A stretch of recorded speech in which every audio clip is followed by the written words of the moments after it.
జై శ్రీరామ్. ఆ మారుతాత్మజుడు హనుమంతుడు మళ్ళీ ఇలా చెప్పడం మొదలుపెట్టినాడు. సీతాదేవి మహాపతివ్రత. రాముడి ప్రయత్నము సుగ్రీవుని తహతహ సఫలమవుతాయి. ఆమె మీద ఎంతో భక్తితో ఉన్నాను. రావణాసురుడు తపోబల సంపన్నుడు.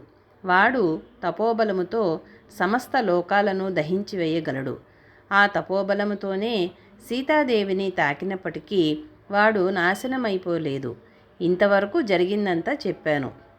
ఓ వానరులారా, జాంబవంతుడు మీరు ఒప్పుకునేటట్లయితే మనము లంకా పట్టడానికి పోయి ఆ వైదేహిని తీసుకుని రామలక్ష్మణుల దగ్గరకు పోదాము.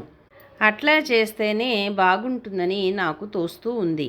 నేను ఒక్కడినే ఆ లంకా పట్టణములో గల రాక్షసులందరినీ, మహాబలవంతుడైన రావణుని ఇట్టే చంపివేయగలను. ఇక పరాక్రమవంతులు, బుద్ధిమంతులు, బలవంతులు, శాస్త్రవిధులు, శూరులు అయిన మీరందరూ నా వెంట వచ్చేటట్లయితే వేరే చెప్పవలసిన పనే లేదు. నేనొక్కడినే ఆ రావణాసురుని సైన్యాలను, వాడి అనుచరులను, వాడి కొడుకులను, వాడిని యుద్ధములో సంహారము చేస్తాను. ఇంద్రజిత్తు బ్రహ్మాస్త్రాన్ని గాని, ఐంద్రాస్త్రాన్ని గాని, వాయువ్యాస్త్రాన్ని గాని, వారుణాస్త్రాన్ని గాని ప్రయోగించినప్పటికీ వాటన్నిటినీ కొట్టివేసి నేను రాక్షసులందరినీ నాశనము చేయగలను. మీరు అనుజ్ఞ ఇచ్చినట్లయితే ఆ ఇంద్రజిత్తును నేనే జయిస్తాను. ఎడతెగకుండా నేను కురిపించే రాళ్లవానకు అమృతపానము చేసిన దేవతలైనా ప్రాణము వదలవలసిందే. ఇక రాక్షసుల గురించి చెప్పవలసిన పనే లేదు. ఒకవేళ సముద్రము చెలియలి కట్టను దాటితే దాటవచ్చును, మందర పర్వతము చెలిస్తే చెలించవచ్చును.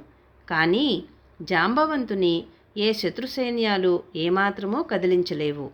రాక్షస సైన్యాలన్నిటినీ అంగదుడొక్కడే సంహారము చేయగలడు. అతడంతటి పరాక్రమవంతుడు. మహాబలవంతులైన పవనవీరుల ఊరువుల వేగానికి మందర పర్వతమైన పగిలిపోక తప్పదు.